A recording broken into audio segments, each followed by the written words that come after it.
Bienvenue dans le débat de France 24. Course de vitesse ou course de lenteur entre Madrid et Barcelone. On est entré en tout cas dans un poker menteur. C'est à qui prendra en premier la responsabilité du coup de force, qui poussera l'autre à la faute, qui franchira la ligne rouge en rendant irréversible la séparation ou bien la mise au pas. Retenez-moi où je fais un malheur, c'est un peu ce que semble se répondre par médias interposés. Mariano Rajoy d'un côté, le chef du gouvernement espagnol qui menace par un vote du Sénat demain à Madrid de priver la Catalogne de son autonomie. Face à lui, Carles Puigdemont, le premier concerné car président en exercice de la région encore autonome à l'heure qu'il est et qui menaçait de prendre les devants en réclamant dès aujourd'hui son indépendance. Finalement, il ne convoquera même pas d'élection anticipée. Écoutez-le. Une première depuis 12 ans. Les députés européens ont choisi non pas de décerner le prix Sakharov à une personnalité déterminée, mais à un groupe, l'opposition démocratique du Venezuela. Ce prix ne reconnaît pas seulement voilà, la vous lutte l'avez courageuse. compris, hein, c'est un reportage qui est parti, qui n'avait absolument rien à voir avec notre sujet sur la Catalogne, puisqu'il s'agissait du prix Sakharov remis à l'opposition au sein du Parlement vénézuélien. C'est un tout autre sujet. On reste donc, nous, sur la Catalogne. Et pour en débattre ici même à mes côtés, j'accueille Anthony Sfez. Bonjour. Vous êtes membre chercheur à l'école des hautes études hispaniques et ibériques. Merci d'être avec nous. Merci également à Édouard Salsas. Vous êtes avocat au cabinet Squire, Patton et Box. Vous êtes spécialiste d'arbitrage international au barreau de Paris et Madrid. Christophe Barret, bonjour. Vous êtes historien, spécialiste de l'Espagne, auteur de Podemos pour une autre Europe aux éditions du CERF. Peut-être un mot avant de revenir sur le contenu de ce qu'a dit Carles Puigdemont. Est-ce qu'on sait s'ils se sont parlé, lui et Mariano Rajoy, aujourd'hui? Est-ce qu'il y a des probabilités qu'on ait, évalué de chaque côté les probabilités d'avancer? On l'ignore. La question que tout le monde se pose, c'est qu'est-ce qu'il a bien pu se passer entre midi et demi et 3 heures de l'après-midi pour que M. Puigdemont change d'opinion et n'annonce pas ces nouvelles élections qui étaient dans la bouche de beaucoup de personnes. Oui, parce qu'on va faire le récit. On attendait effectivement une intervention de Carles Puigdemont, d'abord annoncée pour le milieu de journée, puis retardée d'1 heure, et finalement, elle est intervenue en fin d'après-midi. C'est donc qu'il y a eu des discussions. Mélina Huet, vous êtes avec nous en direct de Madrid. Mélina Huet, notre correspondante. Est-ce qu'on sait du côté de Madrid si un dialogue a eu lieu dans cet intervalle justement entre Madrid et Barcelone? On ne le sait pas. Il y a beaucoup de théories qui courent à ce sujet. Certains médias, effectivement, avancent des discussions en sous-main, une sorte de dialogue non officiel, puisqu'on le rappelle, la position officielle de Madrid depuis le début, c'est qu'on ne discutera pas avec ceux qu'ils appellent, je cite, des putschistes, des personnes qui se mettent hors de l'état de droit. Donc tout ça, pour le moment, ce n'est pas confirmé, mais beaucoup de personnes à Madrid et en Catalogne pensent qu'il y a eu des discussions, ce qui expliquerait effectivement les revirements de situation de toute la journée. Ces prises de parole de Carles Puigdemont, finalement, qui n'a pas parlé à 14h30 ni à 13h30, mais plus tard à 17h comme c'était prévu initialement. Alors on pensait, Mélina, que Carles Puigdemont allait annoncer. Alors on s'est posé la question de savoir s'il allait annoncer unilatéralement l'indépendance. Et puis on nous a dit non, vraisemblablement on s'oriente vers l'annonce d'élections anticipées au Parlement catalan. Finalement ce n'est pas le cas. Là aussi, que s'est-il passé ? Encore une fois, beaucoup de théories. La première, c'est que, je vous rappelle, depuis déjà plus d'une semaine, lors de son allocution samedi dernier, Mariano Rajoy, lorsqu'il a demandé la mise sous tutelle de la Catalogne, une sorte de mise sous tutelle, en tout cas lors du Conseil extraordinaire des ministres, il a répondu à des questions des journalistes qui lui ont posé cette question, qui lui ont dit clairement, qui lui ont demandé si Carles Puigdemont accepte de convoquer des élections anticipées de son côté, est-ce que Madrid reculera et ne mettra pas sous tutelle la Catalogne? Ce à quoi il a répondu de façon tout à fait ferme: écoutez, de toute façon ce n'est plus en mon pouvoir, maintenant le pouvoir de décision est dans les mains du Sénat, mais ce n'était pas prévu. Mariano Rajoy qui répétait que ce n'était pas suffisant finalement une convocation d'élections anticipées, qu'il fallait que très clairement Carles Puigdemont dise non, nous ne déclarerons pas l'indépendance, nous ne l'avons pas déclarée et nous ne la déclarerons pas, parce qu'il faut rappeler qu'elle est toujours en suspension, cette déclaration d'indépendance. Il l'a déclarée et puis finalement il a suspendu ce processus. Donc c'était pas très clair du point de vue de Madrid, mais en tout cas, il fallait qu'il y ait un enterrement définitif de cette déclaration d'indépendance. Et puis finalement, dans l'après-midi, La Vanguardia, qui est un journal espagnol qui est basé à Barcelone, a dit que selon ses sources, Madrid était prêt à accepter un amendement du PSOE, du Parti socialiste, qui est parti de l'opposition, qui enjoignait Madrid depuis déjà plusieurs jours à accepter cette proposition, convoquer des élections et ne pas mettre sous tutelle la Catalogne. Finalement, Puigdemont ne l'a pas fait, donc on peut se poser des questions sur effectivement peut-être un dialogue tout à fait officieux entre les deux partis. Oui, alors on va écouter, puisqu'on a retrouvé donc, ce qu'a dit Carles Puigdemont tout à l'heure. Je vous propose de l'écouter, puis on en reparle juste après. Vous savez que j'étais prêt à organiser ces élections à partir du moment où les garanties étaient respectées. Pour que ces élections puissent se dérouler normalement, ces garanties ne sont pas respectées. Par conséquent, je ne peux pas organiser des élections au Parlement catalan. Mon devoir était d'essayer, de façon honnête et loyale, principalement pour éviter les conséquences sur nos institutions de l'application de l'article 155. Eduard Salsa, c'est ce que Madrid est revenu peut-être sur des garanties qui auraient été données en sous-main nouvelles élections, en échange de quoi on retarde l'application de l'article 155 ? En fait, cette question des nouvelles élections, le débat qui cache et les paroles du président de la Generalitat, du président du gouvernement catalan doivent être lues comme il y a une espèce de menace qui plane sur ces éventuelles élections régionales, qui est l'illégalisation des partis qui recherchent l'indépendance. Et donc, pour le coup, c'est pour ça que M. Puigdemont dit qu'il n'a pas eu les garanties pour que ces élections se déroulent en toute normalité. Par ailleurs, le Parti socialiste, qui a médié de façon officieuse... Vous voulez dire, pardon, pour qu'on comprenne bien, c'est qu'il s'est dit « je vais convoquer de nouvelles élections, donc dissoudre l'actuel Parlement catalan, et je n'ai pas l'assurance pour nous, partis indépendantistes, que nous puissions nous présenter à ces nouvelles élections ». Effectivement, en fait, l'orbite du Parti populaire, qui est le parti au gouvernement, commence déjà à parler d'une éventuelle illégalisation de certains partis indépendantistes qui cherchent l'indépendance.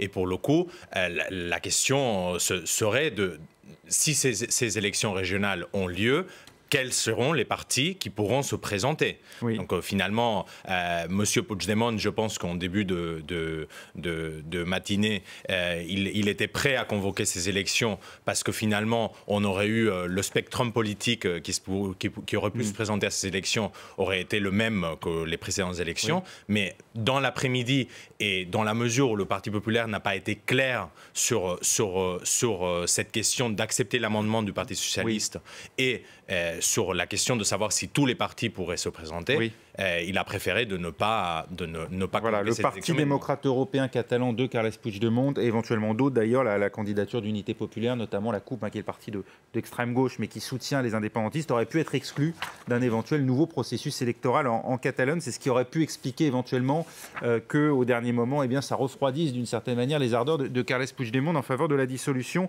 Anthony Sfez, quelle est votre analyse ? Je pense pas franchement qu'il y a un risque en Espagne d'illégalisation de partis politiques. Le tribunal constitutionnel a déjà dit dans plusieurs sentences de manière très claire que l'Espagne n'était pas une démocratie militante. Ça veut dire qu'on peut défendre, dans le cadre de la Constitution espagnole, un projet politique qui vise à faire une sécession. Ce qu'on ne peut pas faire, c'est violer la légalité espagnole pour parvenir à la sécession. Donc je ne pense pas qu'il y ait ce risque-là, sincèrement. Je pense qu'il y a une stratégie politique de la part de Carles Puigdemont qui a parfaitement conscience que ce n'est pas du tout dans son intérêt objectif que de dissoudre lui-même le Parlement catalan.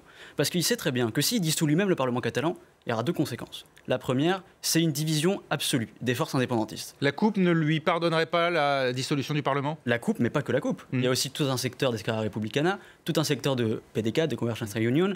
Donc pour lui, c'est suicidaire au point de vue de la possibilité de gagner les élections, parce qu'il y aurait une division, mais c'est également suicidaire en termes de mobilisation. Parce que l'électorat unioniste, entre guillemets, lui, n'aura aucun problème à s'unir et à se mobiliser pour empêcher l'indépendance. Oui. Mais si vous avez un gouvernement catalan qui prône la sécession de manière claire, précise, depuis plus de 2 ans, parce que ça date du 27... Et qui repousse une fois de plus la perspective, alors même que le référendum, qu'eux-mêmes considèrent comme légal et légitime, a donné, de leur point de vue, raison à leur camp, et qu'ils ne l'appliquent pas, eh bien, ils seraient considérés comme des fossoyeurs de leur cause. Absolument. Et en plus, on peut ajouter que c'est même perdant-perdant. Parce que quand bien même, dans l'hypothèse improbable, ils venaient à dissoudre eux-mêmes le Parlement catalan, qu'ils arrivaient à gagner, qu'est-ce que ça changerait? Madrid refuserait toujours d'accorder une négociation pour un référendum ou pour une révision de la Constitution. Puisque pour Madrid, le principe même de l'indépendance est inconstitutionnel. Bien sûr. Christophe Barré, on se renvoie des deux côtés depuis le début de cette crise les accusations de violation de la loi. Dans une lettre qu'a adressée d'ailleurs ce jeudi au Sénat, Carles Puigdemont, il estime que la mise sous tutelle de la Catalogne porterait frontalement atteinte à plusieurs articles de la Constitution espagnole. Or, c'est précisément d'avoir violé la Constitution que Madrid l'accuse depuis le début de cette crise. Après ce référendum, qui dit vrai dans cette affaire? Qui a violé la loi? Est-ce que finalement, il ne faut pas sortir de ce débat sur la légalité pour en venir finalement au principal problème qui est avant tout politique, non? Oui, les indépendantistes font feu de tout bois, c'est vrai, avec cette petite ambiguïté qu'une fois on se place dans le cadre constitutionnel espagnol, une fois on n'y est pas, mais c'est de bonne guerre, si j'ose dire. Il est évident que c'est un conflit politique. Un des médiateurs dont on a parlé aujourd'hui, c'était le président du gouvernement basque, qui aurait fait un petit peu des allers-retours entre Madrid et Barcelone. Soraya Sanz de Santa Maria avait la voix très, très fatiguée ce soir pour une intervention devant le Sénat espagnol. Donc on a dû beaucoup discuter aujourd'hui. Et c'est vrai que les indépendantistes ont compté aussi sur une troisième chose qui était le petit coin que les socialistes avaient placé dans cette unanimité autour de l'article 155. Ils voulaient des élections et donc la chose ne s'est pas faite. Le conflit reste politique, entier. Il y a ces deux récits. On recule pour mieux sauter, on repousse l'échéance. Deux récits, effectivement, deux camps qui n'arrivent pas à se parler depuis maintenant un peu plus d'un mois. On va revenir sur le début de cette crise, non pas ses origines, car elle remonte à plusieurs années, mais en tout cas depuis le 1er octobre, donc, et ce fameux référendum qui, du côté de Madrid, n'a jamais véritablement eu lieu. Des images de violence qui ont fait le tour du monde. Dimanche 1er octobre, la police nationale respecte à la lettre les ordres, empêcher la tenue du scrutin interdit. Selon le gouvernement régional, la répression policière fait plus de 800 blessés. En voulant faire respecter la loi, Madrid a perdu la bataille médiatique. Aujourd'hui, il n'y a pas eu de référendum d'autodétermination en Catalogne. Nous n'avons assisté à aucune sorte de consultation, mais à une simple mise en scène. Et pourtant, là où le matériel n'a pas été saisi, il y a bien eu vote. 43% des électeurs se sont exprimés. Sans surprise, ils se sont prononcés à 90% en faveur de l'indépendance. 2 jours après le référendum, une grève générale est décrétée en Catalogne. 300 000 personnes défilent alors dans les rues de Barcelone contre les violences policières. Quelques jours plus tard, ce sont les anti-indépendantistes qui sortent de leur silence. Ils sont entre 350 000 et 1 million à dire non à l'indépendance. Une indépendance que Carles Puigdemont ne prononcera qu'à demi-mot dans un discours pourtant très attendu le 10 octobre. Nous sommes arrivés à un moment historique. En tant que président du gouvernement catalan, je présenterai le résultat du référendum à vous et à tous les citoyens. J'assume le mandat que la Catalogne devienne un État indépendant sous la forme d'une république. Mais très vite, Carles Puigdemont revient sur cette indépendance qu'il n'a pas vraiment proclamée et propose à Madrid de négocier. Mais Mariano Rajoy refuse le dialogue et lance de son côté un ultimatum aux indépendantistes. L'Union européenne se prononce, elle refuse de jouer les médiateurs et soutient l'unité de l'Espagne. De leur côté, des centaines de banques et entreprises catalanes transfèrent leur siège en dehors de la région par peur d'une déclaration d'indépendance. Le 17 octobre, l'arrestation de 2 leaders indépendantistes ravive les tensions et creuse un peu plus le fossé entre la Généralité et Madrid. L'ultimatum du gouvernement espagnol expiré, Mariano Rajoy annonce qu'il appliquera le fameux article 155 de la Constitution. Édouard Salsas, on l'avait dit au début de cette crise, c'était en octobre, enfin début octobre puisqu'on est toujours en octobre, mais en tout cas au moment du référendum, les indépendantistes sont en train de gagner la bataille de l'opinion, aux yeux en tout cas des opinions publiques ailleurs en Europe. Ils sont d'une certaine manière du bon côté, celui d'un peuple qui veut sa liberté et son autonomie, enfin plus que son autonomie puisque ça il l'a déjà. Est-ce qu'il n'y a pas eu un changement depuis, un changement de perception? Est-ce que vous ne sentez pas ça vous-même, le fait qu'on ne porte plus le même regard finalement finalement sur ces indépendantistes. Et quand on voit les atermoiements de Carles Puigdemont aujourd'hui, il a fini d'une certaine manière d'épuiser son crédit, en tout cas auprès d'une partie de l'opinion publique européenne. Je pense que c'est vrai que l'opinion publique européenne s'était placée initialement favorablement à cette cause, parce que finalement les images de répression, de brutalité policière sensibilisent l'opinion publique. C'est vrai que ces allers-retours et ces ambiguïtés sur une déclaration, une non-déclaration d'indépendance ont joué contre la cause indépendantiste. Il faudra encore voir maintenant comment se déroulera cette application de l'article 155, parce que finalement, on parle beaucoup d'appliquer cet article 155 et on annonce une série de mesures que le gouvernement central de Madrid veut voir appliquer en Catalogne, à mon avis, de façon un peu poussée. On pousse un peu trop le précepte constitutionnel, mais en tout cas, il faudra voir comment, dans les faits, d'une façon pratique, s'applique cet article 155, parce que les indépendantistes sont quand même en train d'appeler à une résistance passive.